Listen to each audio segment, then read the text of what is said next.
blooming heartbreaking when you turn up to somebody's house. They'd lost everything, and you know, it's just doesn't seem fair.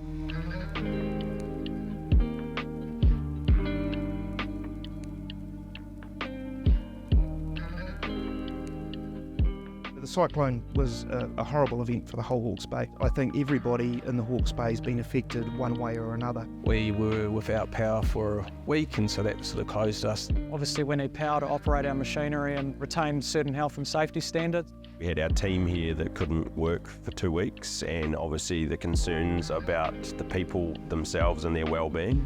We were affected by the storm because we lost all our business overnight. That was the hardest thing. We weren't actually directly affected by flooding, water. For us personally, we did lose a lot of our raw materials. They got washed out into the bay and never to be seen again. We still have our workshop, we have our home. Other people have lost all of that. We didn't have any communications, we didn't have any power.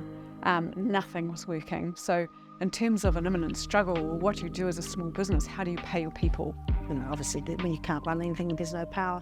For us, it was the knock-on effect. It was our supply chain that was affected. There is not a single person that knows somebody that hasn't been really, really affected. There's still a lot of salt to be removed. There's still a lot of trees that have been destroyed. There's people who are still not able to live in their houses. Having an awareness of that and understanding that as a community you can help other people is just, you know, one of the positive things that comes out of a terrible event like this.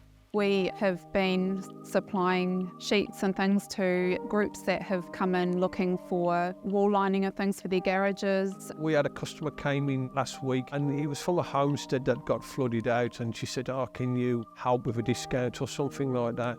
10% off a couple of $1,000 fire is not going to help us, so we've deferred the payment for a couple of years until that establishment is starting to make money.